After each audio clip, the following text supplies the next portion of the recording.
मित्रांनो, अमेरिकेत शोध लागल्यानंतर आणि भारताकडे जाण्याचा सागरमार्ग शोधला गेल्यानंतरही काही साहसी खलाशांना सागरमार्गे पृथ्वी प्रदक्षिणा घालण्याची प्रेरणा कायम राहिली. फर्डिनांड मॅगेलन हा एक ध्येयवेडा जिज्ञासू खलाशी त्यापैकीच एक होता. इसवी 1480 जन्मलेला आणि मूळचा पोर्तुगीज असलेला मॅगेलन अतिशय दृढनिश्चयी, महत्त्वाकांक्षी आणि दुर्दम्य आशावादी होता. तो एक चांगला अनुभवी दर्यावर्दी होता. अनेक यशस्वी सागरी मोहिमांचे त्याने नेतृत्व केले असल्यामुळे त्याला सागरी दिशा व हवामानाचे पुरेसे ज्ञान होते.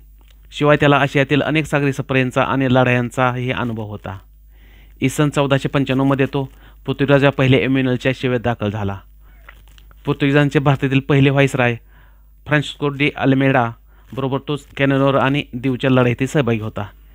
शिवाय भारताच्या पश्चिम किनाऱ्यावरील गोवा, कोचीन आणि क्विलोन येथे तो 8 वर्षे राहिला होता. याचबरोबर त्याने पोर्तुगीज गव्हर्नर अल्फॉन्सो डी अल्बुकर्कच्या नेतृत्वाखाली मलाक्काच्या विजयात भाग घेतला होता. इसवी 1513च्या मध्यात त्याला मोरोक्कोत अमेझोरच्या लढाईसाठी पाठविण्यात आले. त्यामुळे त्याला आफ्रिका, भारत आणि मलाक्का या सागरी मोहिमांचा चांगला अनुभव होता. जसा तो एक कसलेला योद्धा होता तसा तो उत्तम दर्यावर्दीही होता. यापूर्वी तो सागरमार्गे पूर्वेकडून प्रवास करून मलाक्कापर्यंत पोहोचला होता. आता त्याला पश्चिमेकडून प्रवास करून स्पाइस बेटावर पोहोचायचे होते. ही त्याची महत्त्वाकांक्षा त्याला स्वस्थ बसू देईना. त्याच्या या मोहिमेला पाठिंबा व सहाय्य करावे ही विनंती त्याने पोर्तुगीज राजा एम्युनल पहिल्याकडे केली. परंतु व्यापारात गैरप्रकार केल्याच्या आरोपावरून यापूर्वीच पहिल्या एम्युनलच्या मर्जीतून मॅगेलन उतरला होता. शिवाय या मोहिमेत त्याला स्वारस्य नसल्यामुळे त्याने ती योजना नाकारली.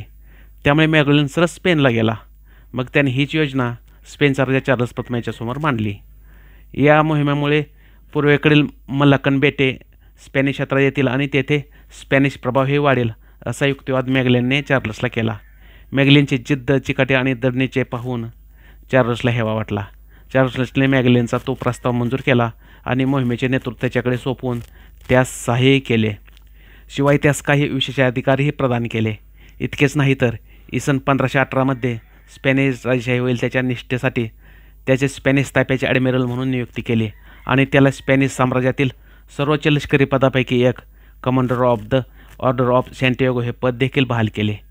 मॅगेलनच्या ताफ्याने 20 सप्टेंबर 1519 रोजी स्पेन सोडले आणि आपल्या 5 जहाजांच्या ताफ्यातील Spanish, Portuguese, Italian, France, Greece, Germany, England, Ireland आणि मलेशिया अशा वेगवेगळ्या देशातील सुमारे 270 खलाशासह पृथ्वी प्रदक्षिणा करण्याच्या इरादेने सागरी सफरीवर निघाला.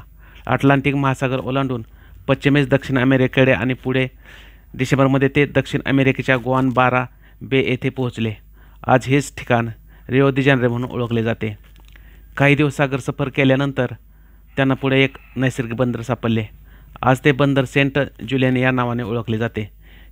सेंट जुलियन येथे उतरल्यानंतर स्पॅनिश कर्णधार जुआन डी कार्टेजेना, गॅस्पर डी क्वेसाडा आणि लुईस डी मेंडोजा यांच्या नेतृत्वाखाली एक विद्रोहाचा प्रयत्न झाला.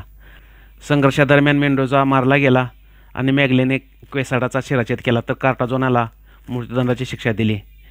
एकावेळी त्याच्या 5 जहाजापैकी 3 जहाजावरचे नियंत्रण गमावूनही मॅगेलनने बंडखोरी मोडून काढण्यात यश मिळविले. ऑक्टोबर 1520 ताफ्याने पॅसिफिकच्या मार्गासाठी शोध पुन्हा सुरू केला. 3 दिवसानंतर पुढे त्यांना एक खाडी सापडली. खाडीतून पुढे सागरी सफर केल्यानंतर त्यांना एक नवीन समुद्रधुनी ज्ञात झाली. तिला मॅगेलनने शोधून काढल्यामुळे आता ते मॅगेलनची समुद्रधुनी म्हणून ओळखली जाते.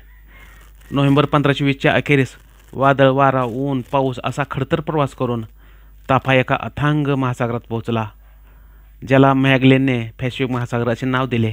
त्यावेळच्या जागतिक भूगोलाच्या अपूर्ण समजामुळे त्यांना आशियातील लहान प्रवासाची अपेक्षा होती.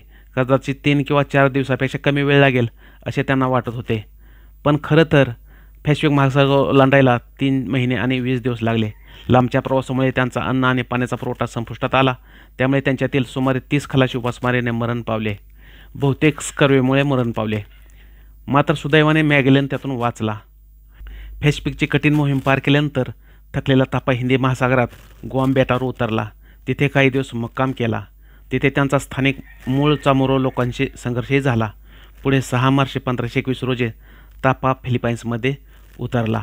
प्रवासात अनेक वादळ आणि विद्रोहांची विघ्ने असूनही मोहीम आतापर्यंत यशस्वीपणे पार पडली होती. मॅगेलनने फिलिपाईन्स बेटांमधील स्थानिक टॅटू लोकांशी मैत्री केली आणि त्यांच्याकडून शेजारच्या बेटांची नावे आणि स्थानिक चालीरीती रीतिरिवाज जाणून घेतले. तर काही शासकांना भेटून त्यापैकी काहींना भेटवस्तू नजरेने देऊन त्यांच्याशी सौहार्दपूर्ण संबंध देखील प्रस्थापित केले. शिवाय तेथील काही राजकर्त्यांना व स्थानिकांना ख्रिश्चन धर्माची दीक्षाही दिली. इतकेच नव्हे तर सुदूर पूर्वेकडील ख्रिश्चन धर्माच्या आगमनाचे द्योतक म्हणून मॅगलेनने नंतर फिलिपाईनच्या किनाऱ्यावर आणि सर्वात उंच टेकडीवर क्रॉस देखील लावला.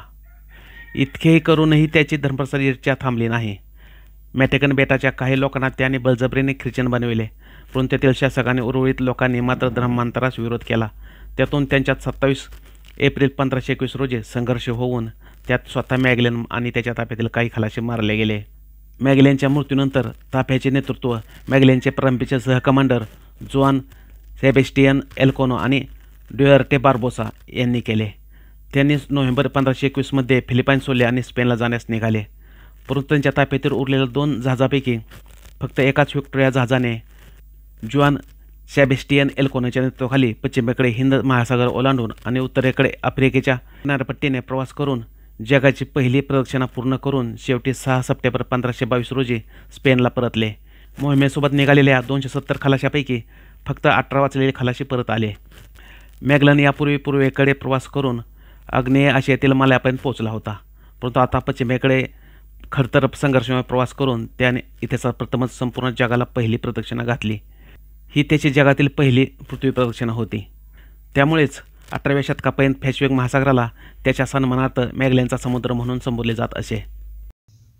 मित्रांनो, व्हिडिओला लाईक, सबस्क्राईब आणि शेअर करायला विसरू नका.